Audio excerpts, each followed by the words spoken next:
The guy at my gym ranted about the absent owner who lets equipment break for weeks. I'm fixing the treadmill he's complaining about, and I own the gym. I was elbow deep in the guts of Treadmill 7 when I heard Marcus Donnelly's voice cutting through the morning workout noise like a chainsaw through plywood. "This place is falling apart and nobody gives a damn," he announced to whoever would listen, which turned out to be 3 guys doing bicep curls near the free weight rack. I didn't look up from the circuit board I was testing with my multimeter, just kept my head down and my tools moving.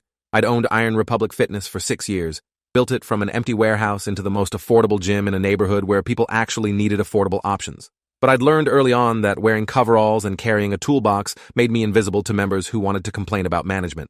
Marcus was a regular, showed up every morning at 6, and had opinions about everything from the water fountain pressure to the selection of protein bars in the vending machine. "The owner's probably some rich guy who bought this place as a tax write-off," Marcus continued, his voice getting louder as he worked himself up. "Never even steps foot in here. Just collects membership fees while everything breaks down and nobody fixes anything. This treadmill's been busted for 3 weeks now." I almost laughed at that, because I'd received the maintenance request for Treadmill 7 exactly 4 days ago, ordered the replacement motor controller 2 days ago, and it had arrived this morning. I was literally installing it right now while Marcus stood 15 feet away, telling everyone the owner didn't care about repairs. The irony would have been funny if it wasn't so frustrating. I'd opened Iron Republic specifically to provide quality fitness facilities in a working-class neighborhood where the only other options were either overpriced boutique studios or disgusting chain gyms that hadn't been updated since 1995. I charged $30 a month, kept the place clean, maintained equipment myself to save costs, and still barely broke even most months. Marcus was still talking, warming to his subject now that he had an audience. "I've been a member here for 2 years, and I've watched this place go downhill. Equipment breaks and stays broken. The locker rooms need updating. The sound system cuts out half the time. And you know what really pisses me off? The membership fees keep going up while the service gets worse." That last part made my jaw clench so hard I nearly cracked a tooth. I'd raised membership fees exactly once in 6 years, from $28 to $30, a $2 increase that barely covered the jump in property taxes and utilities. Meanwhile, the bougie gym 3 blocks over charged $85 a month plus a $100 initiation fee. But Marcus had apparently decided that $2 was evidence of greed and exploitation.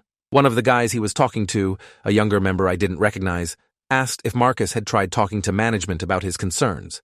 Marcus snorted like the question was absurd. "Management? You mean Tony? The manager they've got running this place?"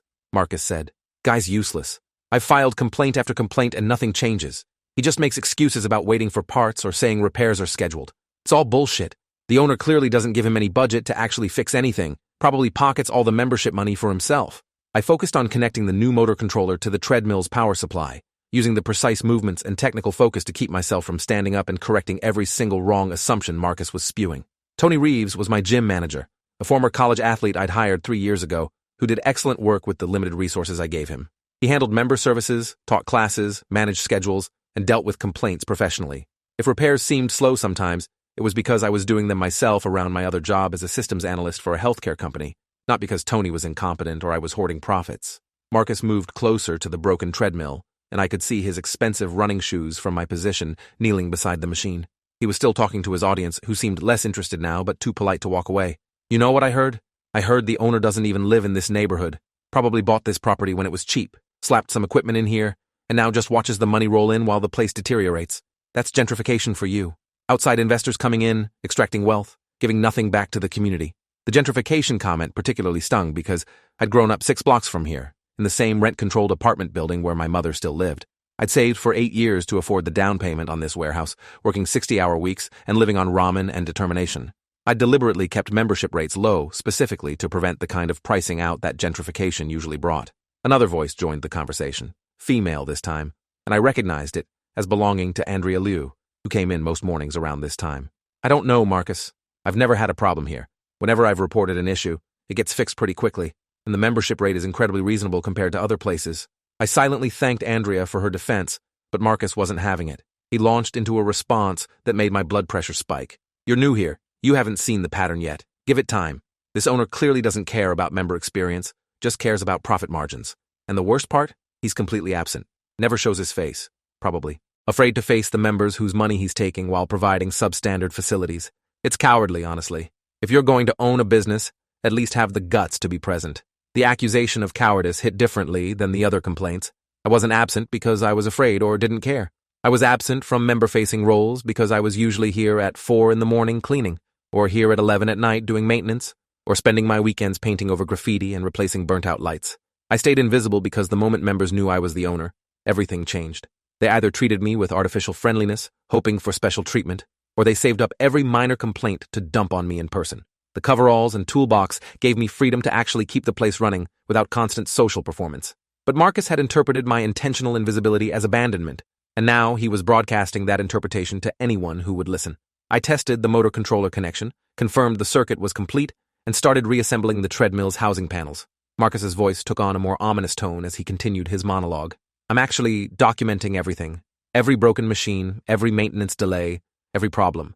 I'm building a case because I think there might be grounds for a class action lawsuit, breach of contract or something.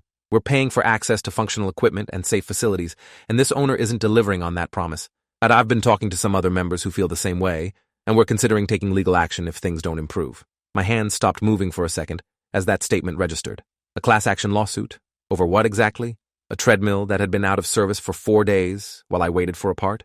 I forced myself to keep working, to maintain my invisible repairman cover, but my mind was racing through the implications. Legal action would require me to hire a lawyer I couldn't afford, would waste time I didn't have, and could damage the gym's reputation enough to drive away members I desperately needed to keep the business viable. The young guy who'd asked the earlier question spoke up again, sounding uncertain. A lawsuit seems kind of extreme, man. I mean, it's a $30 gym. What do you expect for that price? Marcus rounded on him immediately. That's exactly the kind of attitude that lets these exploitative owners get away with it. Just because something's cheap doesn't mean it should be poorly maintained or that the owner shouldn't be held accountable. We're still customers.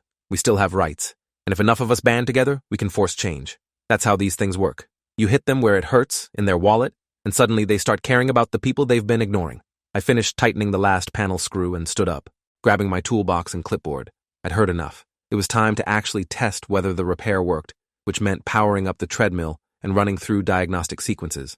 I kept my back to Marcus's group, hoping to remain unnoticed while I completed the job. I turned on the treadmill and it hummed to life perfectly, the belt running smooth and quiet with the new motor controller installed. I ran through the speed variations and incline adjustments, checking that everything responded correctly.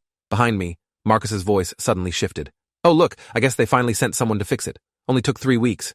I didn't correct his timeline, just marked the completion on my clipboard and started packing up my tools. Marcus walked over, standing too close, his gym bro energy filling the space between us. Hey, you with maintenance?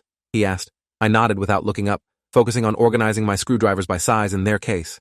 Marcus continued, without waiting for verbal confirmation. You need to tell whoever's in charge that this kind of delay is unacceptable.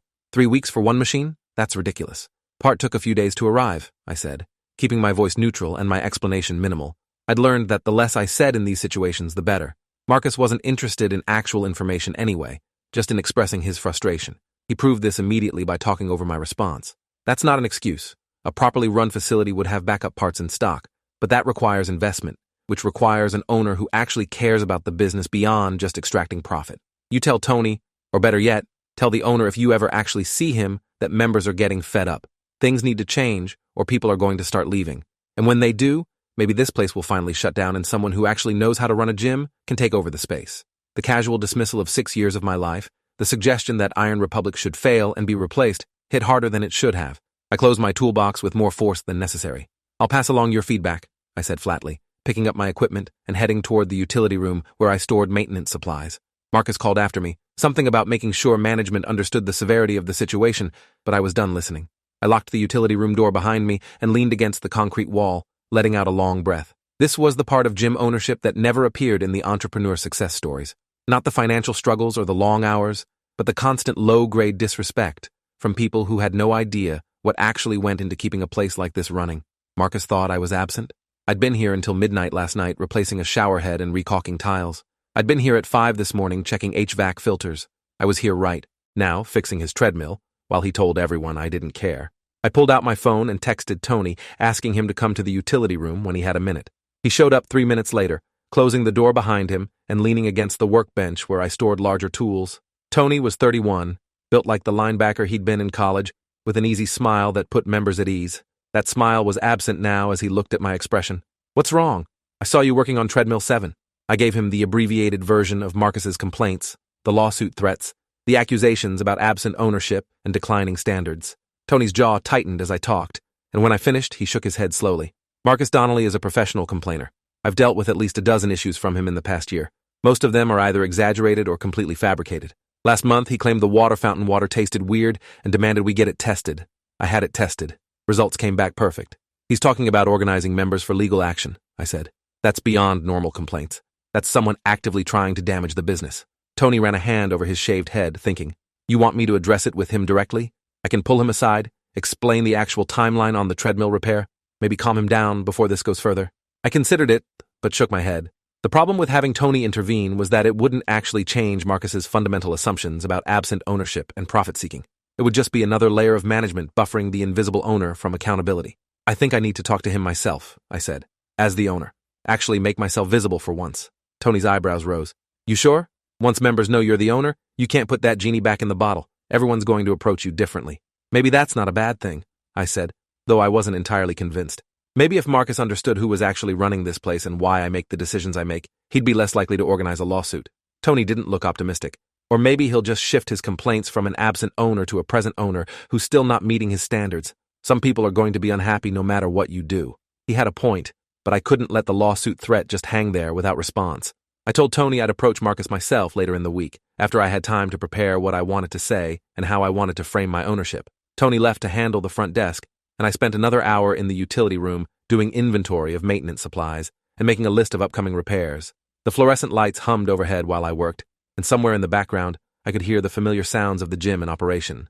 Around noon, I changed out of my coveralls and into regular clothes, preparing to head to my day job at the healthcare analytics company. This was the exhausting reality of gym ownership that Marcus would never understand. Iron Republic didn't generate enough profit for me to quit my actual job. The $30 memberships barely covered expenses most months, and the occasional profit went right back into equipment upgrades or facility improvements. I worked 50 hours a week as a systems analyst, then spent another 30 hours a week on the gym, sleeping maybe 5 hours a night, and wondering periodically if I was slowly killing myself for a business that might fail anyway. But every time I considered selling or closing Iron Republic, I thought about the members who couldn't afford the fancy gyms, who needed a clean, safe place to work out without spending half their paycheck on membership fees. That kept me going, at least most days. I was halfway to my car when I heard someone calling my name. I turned to find Andrea Liu jogging to catch up, her gym bag slung over her shoulder. She stopped a few feet away, slightly out of breath. Hey, I wanted to apologize for Marcus this morning. He was way out of line with all that complaining, especially right in front of you while you were fixing the equipment. I must have looked confused because Andrea clarified, You're the owner, right? I recognized you from the business license posted by the front desk. Your photo's on it. So much for staying invisible. I admitted that yes, I owned the place, and Andrea's expression shifted to something like vindication. I knew it. The way you were working on that treadmill, the attention to detail, I figured you had to be more than just a maintenance contractor. Most members don't notice, I said. That's kind of the point. I can get more work done when people don't know who I am. Andrea nodded slowly, processing this. So you heard everything Marcus said this morning about the absent owner and the lawsuit threats. I confirmed I had, and Andrea looked uncomfortable. For what it's worth, I think most members don't feel the way Marcus does. I've been coming here for 6 months, and I've always been impressed with how well-maintained everything is, especially for the membership price.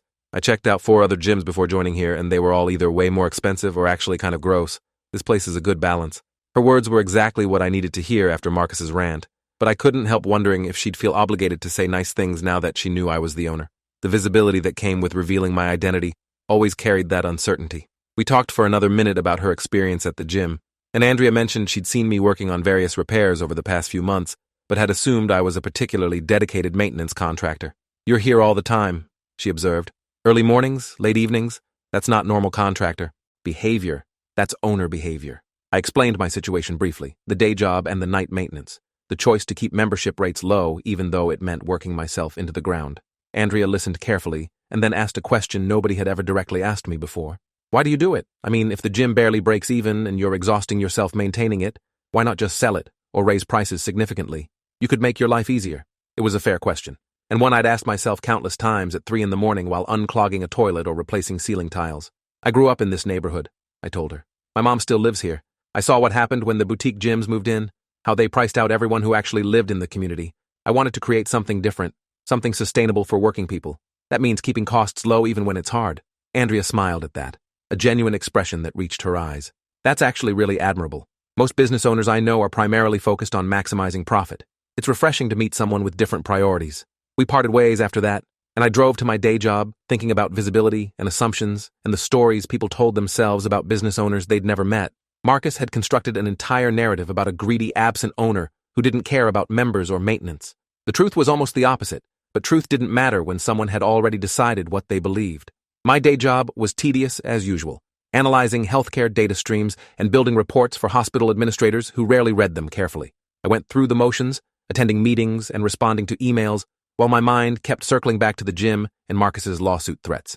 During my lunch break, I did some research on class action lawsuits against gym owners and found that while they occasionally happened, they required actual evidence of serious negligence or fraud. Delayed maintenance on a single treadmill wouldn't qualify, but the process of defending against even a frivolous lawsuit would be expensive and time-consuming, and the publicity could damage the gym's reputation regardless of the outcome. I needed to address this before Marcus convinced other members to join his crusade against an owner who existed only in his imagination.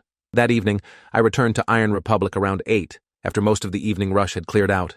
Tony was teaching a kickboxing class in the group fitness room, and about 15 people were scattered across the main gym floor doing various workouts. I spotted Marcus immediately, bench pressing in the free weight area with his usual intensity. I'd changed back into my coveralls because I had genuine maintenance work to do, replacing worn cable attachments on 3 of the weight machines. But first, I needed to have a conversation. I approached Marcus during his rest period between sets, and he glanced up at me with barely concealed annoyance. "Something broken again?" he asked, his tone making it clear he expected the answer to be yes. I set down my toolbox and introduced myself properly for the first time, extending my hand and giving my full name along with my role as the gym's owner. Marcus's expression went through several rapid changes: confusion, disbelief, embarrassment, and finally something that looked like defensive anger. He didn't shake my hand. "You're the owner? You were here this morning fixing the treadmill." I confirmed that I was indeed the person fixing the treadmill, the same person who'd been fixing various equipment issues for the past 6 years, and also the person who'd overheard his entire conversation about absent ownership and lawsuit threats. The color drained from Marcus's face before flooding back in a deep red flush. "I didn't know," he stammered. "You were in coveralls. I thought you were just a maintenance guy." I pointed out that I was a maintenance guy, among other things, and that the coveralls were necessary because maintenance work tended to be dirty. I asked if we could talk privately, and Marcus agreed with obvious reluctance. We moved to Tony's office, a small room off the main gym floor that held a desk, filing cabinet, and 2 chairs. I closed the door and gestured for Marcus to sit, but I remained standing, leaning against the desk. I needed the psychological advantage of height for this conversation. "I heard what you said this morning," I began, "about absent ownership, declining standards, and organizing legal action. I want to address those concerns directly before this escalates further." Marcus shifted uncomfortably in his chair. "Look, I was frustrated. The treadmill had been broken for weeks, and nobody seemed to care. I didn't know you were actually working on it." I pulled out my phone and showed him the maintenance request system, scrolling to his report about Treadmill 7. "You submitted this request 4 days ago, not 3 weeks. I ordered the replacement part within 6 hours. It arrived this morning and I installed it myself because hiring a contractor would have cost $300 that I don't have." Marcus looked at the timestamp on the maintenance request, his certainty visibly shaking. "It felt longer than 4 days," he said weakly. I nodded. "I'm sure it did, especially if Treadmill 7 is part of your regular routine. But feelings aren't facts. The actual timeline was well within normal maintenance standards, faster than most commercial gyms would handle a similar issue." I showed him more of the maintenance system, the dozens of completed requests from the past month, the average response time of 2.3 days. I showed him the equipment purchase records, the monthly expenses, the razor-thin profit margins. I walked him through the financial reality of running an affordable gym in a neighborhood where most people couldn't afford $80 memberships. Marcus's defensive anger was crumbling, replaced by visible discomfort as each assumption he'd made was systematically disproven. "You said the membership fees keep going up," I continued. "We've had one price increase in 6 years, $2 per month, specifically to cover increased property taxes. Meanwhile, inflation has increased my operating costs by about 18%, which I've absorbed rather than passing on to members. The boutique gym 3 blocks over charges $85 a month.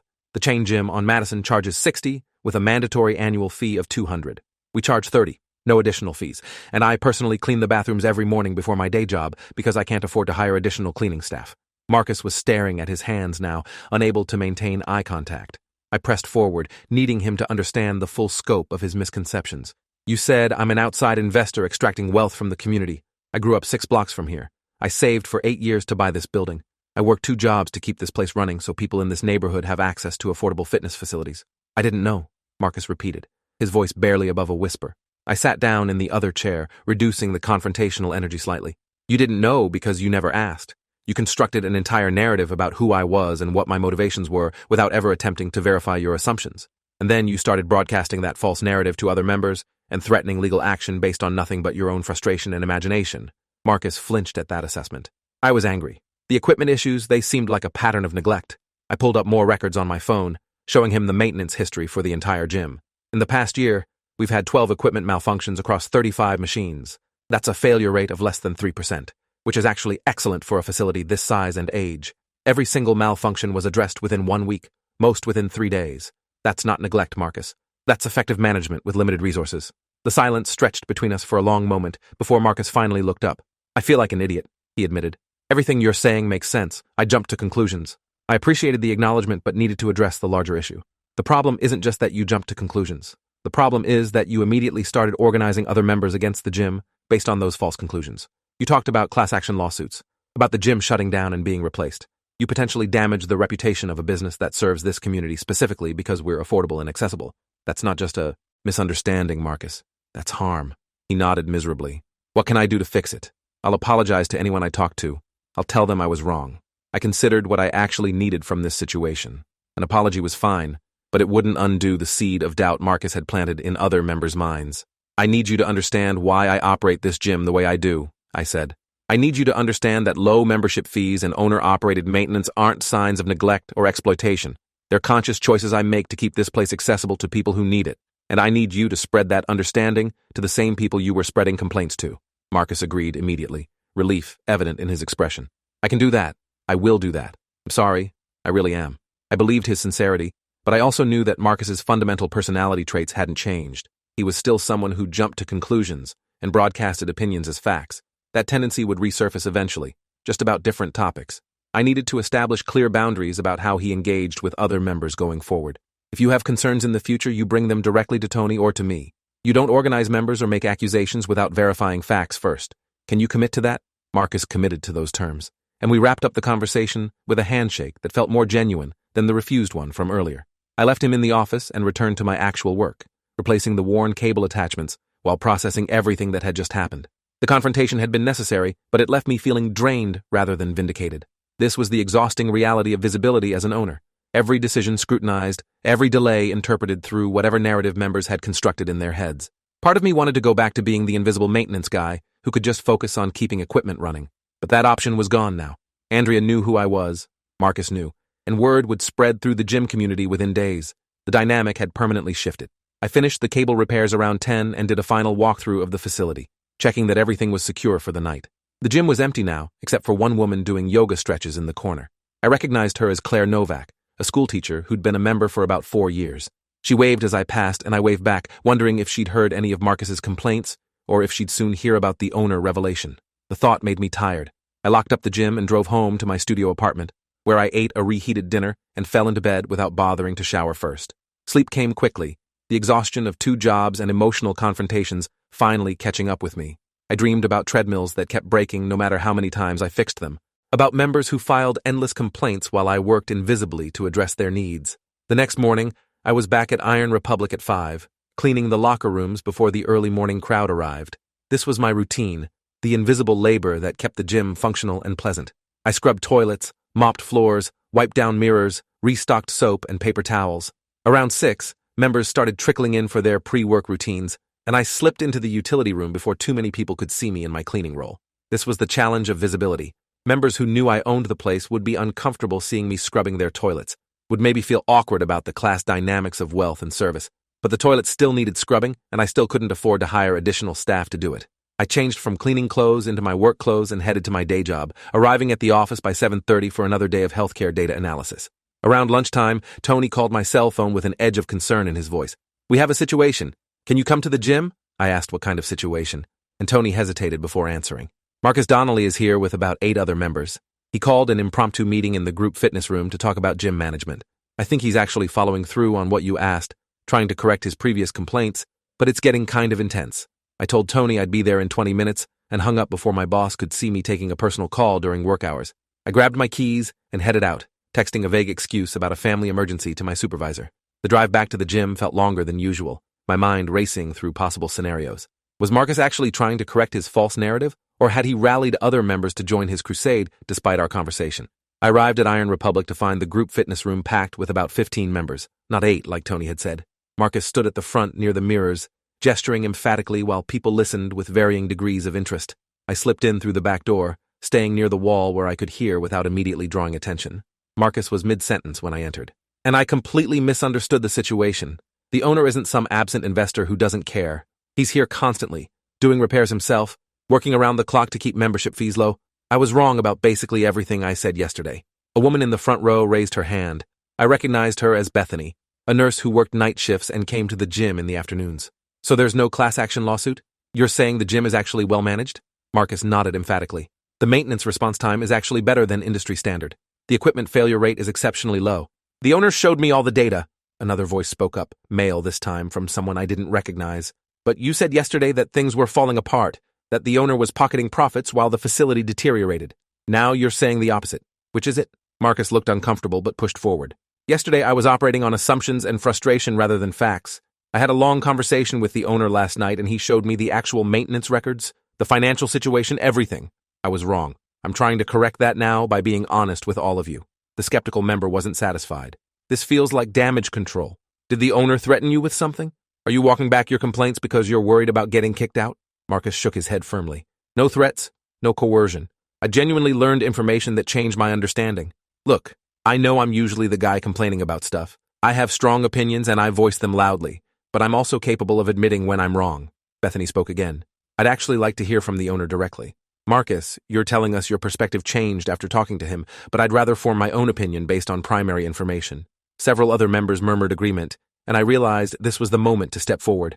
I moved from the back wall toward the front of the room, and Marcus spotted me immediately, relief flooding his face.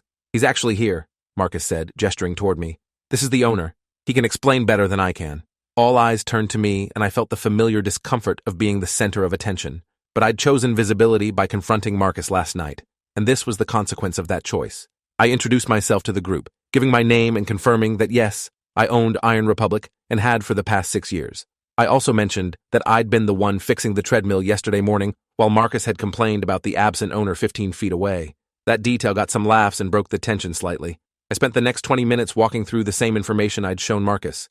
Maintenance records, financial realities, the conscious choice to keep membership fees low, even when it meant working 2 jobs and doing repairs myself. I answered questions about equipment replacement schedules, expansion plans, and future membership rate changes. I explained the property tax increase that had triggered the $2 rate adjustment, showed them the actual tax documents on my phone. I was radically transparent in a way I'd never been before, pulling back the curtain on every aspect of gym operations because these members deserved to understand what they were actually supporting with their membership fees. Bethany asked about profit margins, and I gave her honest numbers that made several people's eyebrows rise. You're basically breaking even? This is more like a community service than a business? It's both, I said. It's a business that serves the community, which sometimes means making choices that don't maximize profit, but do maximize access and sustainability. A younger guy in gym shorts and a tank top raised his hand. Why not raise prices to a more sustainable level? Even $40 or $50 would still be cheaper than other gyms around here, and it would give you breathing room. I'd wrestled with this question countless times, because the people who need affordable fitness access the most are the ones who notice the difference between $30 and $40. That $10 increase might seem minor to some of you, but for families on tight budgets, for students, for people working minimum wage jobs, it's the difference between membership being possible or impossible. I started this gym specifically to serve those people. Raising prices would undermine that mission. The conversation continued for another 15 minutes, with members asking thoughtful questions and sharing their own perspectives on the gym. Several people mentioned they'd had consistently positive experiences with maintenance and management. A few acknowledged they'd heard Marcus's complaints yesterday and had been concerned, but were now reassured by the actual information. When the meeting finally broke up, several members approached me individually to thank me for my transparency and commitment to the neighborhood. Andrea Liu was among them, saying she'd known there had to be a good reason for my hands-on approach. You're not just running a business, she observed. You're running a mission that happens to be structured as a business. That's rare. Her words captured something I'd struggled to articulate even to myself. Marcus hung back until most members had left, then approached me with visible apprehension. I think that went okay. People seemed receptive to the actual information. I agreed that the meeting had been productive, though I hadn't expected him to call such a gathering. I wanted to fix what I'd broken, Marcus explained. Yesterday I poisoned the well with false information. Today I tried to unpoison it with truth. I know I can't undo everything I said, but I wanted to try. I appreciated the effort, even if the execution had been chaotic. Marcus hesitated, then asked a question that surprised me. Why do you do the maintenance yourself? You've got a good job. You could afford to hire people for the grunt work. Why put yourself through scrubbing toilets and fixing treadmills at 5 in the morning? I considered how to answer that honestly. Because every dollar I spend on labor is a dollar that doesn't go toward equipment or facility improvements, I finally said. Because if I hire contractors for maintenance, I have to raise membership fees to cover those costs, which prices out the people I'm trying to serve. Because I actually care. Whether the toilets are clean and the equipment works properly, and the best way to ensure quality is to do it myself. And maybe because on some level, I need members to see that I'm not above any task that makes this place function. Marcus nodded slowly, processing this. That's either really admirable or really crazy. Maybe both. I laughed at that because it was probably accurate. We talked for a few more minutes about his own fitness goals and how the gym fit into his routine. A normal conversation between owner and member, without the weight of accusations and defensiveness. When Marcus left, I felt something close to resolution about the situation. Over the next 2 weeks, word spread through the gym community about my ownership and hands-on approach. The reaction was overwhelmingly positive, with members going out of their way to thank me for keeping the place affordable and well-maintained. A few people started helping out in small ways, wiping down equipment after use more consistently, reporting maintenance issues promptly through the proper channels, being more conscious about gym etiquette. The atmosphere shifted subtly toward collective ownership of the space, like members understood they were part of something larger than a transactional business relationship. Tony noticed the change too, commenting that member complaints had decreased while voluntary compliance with gym policies had increased. Whatever you did by going public with your ownership, it worked, he said. People respect what you're building here, but the visibility came with costs too. Members now approached me constantly with suggestions, complaints, and requests that they'd previously filtered through Tony. I couldn't do invisible maintenance work anymore because people wanted to chat about gym operations while I was trying to fix equipment or clean facilities. The boundary between owner and member had blurred in ways that made efficient work harder. I found myself staying later at night to complete tasks, coming in earlier in the morning before members arrived, stealing time from sleep to maintain the operations that visibility had complicated. 3 weeks after the confrontation with Marcus, I was running on 4 hours of sleep and multiple energy drinks, fixing a leaking pipe in the men's locker room at 11 p.m. on a Friday night. My hands were cramping from holding the wrench at an awkward angle, and I was seriously questioning whether this whole experiment in affordable gym ownership was sustainable long-term. My phone buzzed with a text from my mother asking if I was coming over for Sunday dinner. I'd been canceling on her for weeks, too exhausted from the dual job situation to manage social obligations. I texted back that I'd try to make it, knowing I probably wouldn't. The pipe finally cooperated, the leak stopped, and I cleaned up the water damage and started the dehumidifier to prevent mold. Walking out of Iron Republic that night, I looked at the, building's exterior under the streetlights and felt a complicated mix of pride and exhaustion. This place represented everything I'd wanted to create. Accessible, community-focused, sustainable despite the odds. But it was also slowly grinding me down, the endless maintenance and financial juggling and emotional labor of ownership. I got in my car and sat there for a few minutes before starting the engine, just breathing and trying to remember why this had seemed like a good idea 6 years ago. The crisis came on a Wednesday morning 3 weeks later. I arrived at the gym at my usual 5 a.m. to find water pouring from under the door of the women's locker room, spreading across the main gym floor in a growing pool. I rushed inside to find a burst pipe in the shower area, water shooting from the wall with enough pressure to indicate a main line failure. I shut off the water main immediately, stopping the flood, but also cutting off water to the entire facility. The damage was extensive.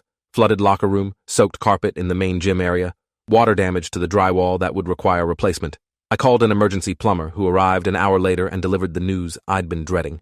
This is going to run you about $15,000 to fix properly. The burst pipe, the water damage repair, the carpet replacement, the drywall work, maybe more depending on what we find when we open up the walls.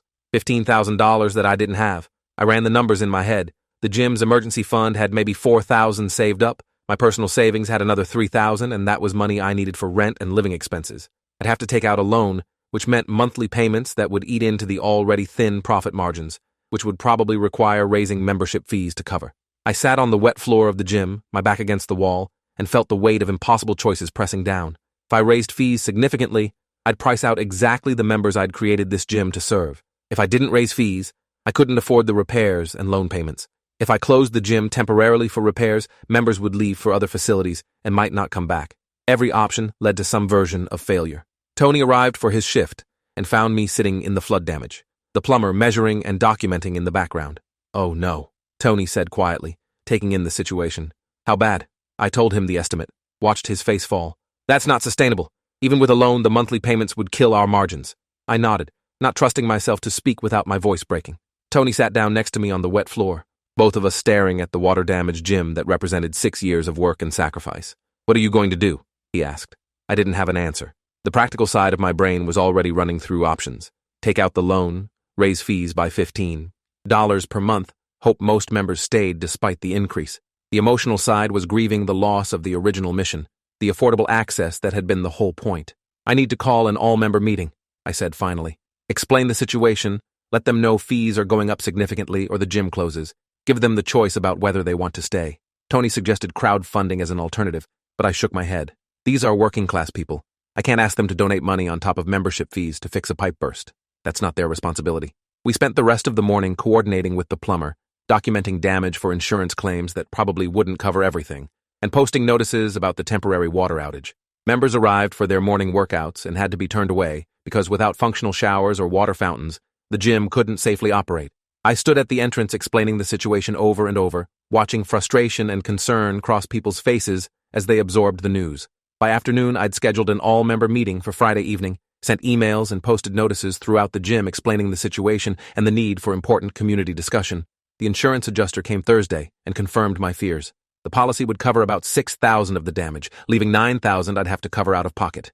I met with my bank Thursday afternoon about a business loan and learned that my credit and the gym's financial history would qualify me for a $15,000 loan at 8% interest over 5 years, with monthly payments of about $300. That $300 per month would require a membership fee increase of at least $12 per person to cover, assuming no membership loss from the increase. If people left because of higher fees, I'd need to raise prices even more for remaining members, creating a death spiral of price increases and membership loss.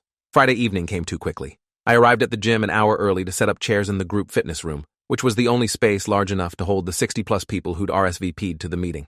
Tony helped me arrange seating and set up a laptop connected to a projector so I could show financial documents and repair estimates. Members started arriving at 6:30, filing in with serious expressions. I recognized most faces.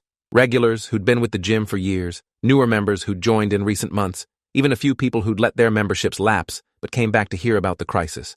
Marcus Donnelly arrived and took a seat near the front, giving me a nod of solidarity. Andrea Liu sat with a group of other morning regulars. Claire, the schoolteacher, was there with her husband. This was the community I'd built, and I was about to tell them I couldn't sustain it in its current form. At 7, I started the meeting by thanking everyone for coming and laying out the situation bluntly. I showed them photos of the flood damage, the plumber's estimate, the insurance coverage shortfall. I walked through the loan terms and the monthly payment obligation that would result. Then I showed them the math. To cover the loan payment without going bankrupt, I'd need to raise membership fees from $30 to $45 per month, a 50% increase. The room went silent as people absorbed that number. I know that's a significant jump, I continued. I know it goes against everything this gym was created to provide.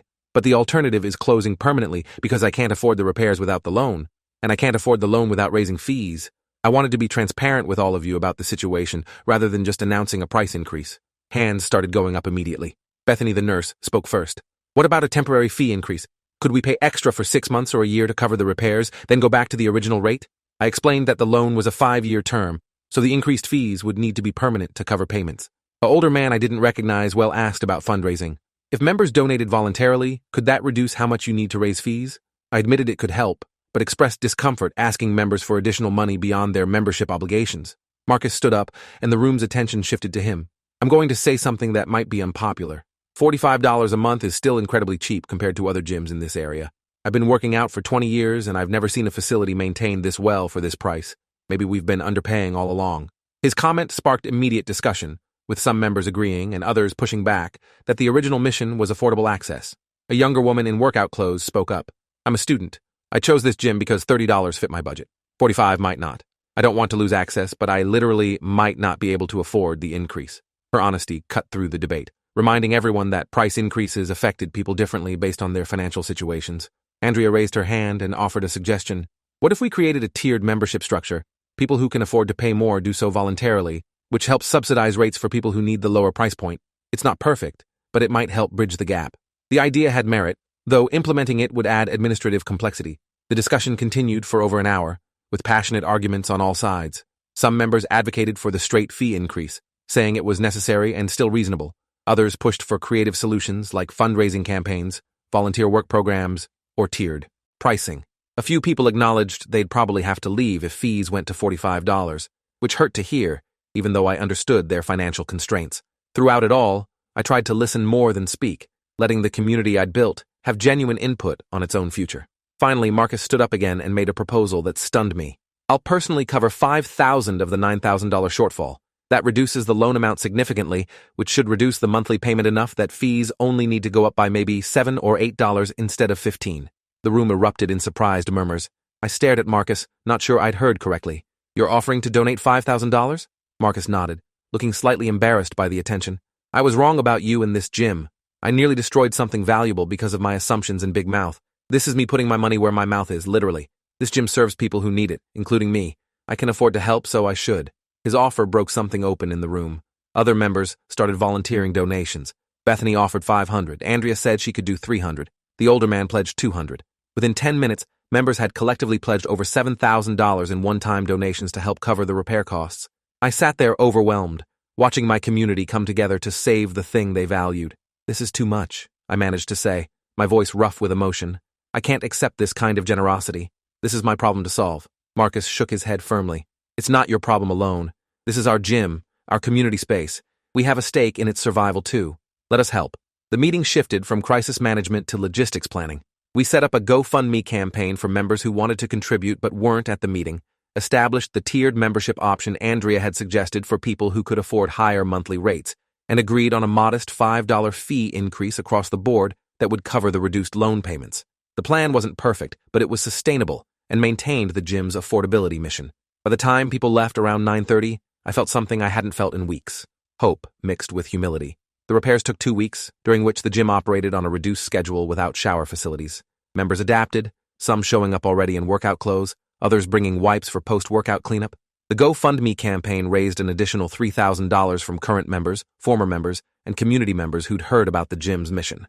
Local news picked up the story, running a piece about the community coming together to save an affordable fitness center, which brought in another wave of donations and new membership applications. By the time repairs were complete and the IA gym reopened fully, we'd raised enough money to cover the entire repair cost without needing a loan at all.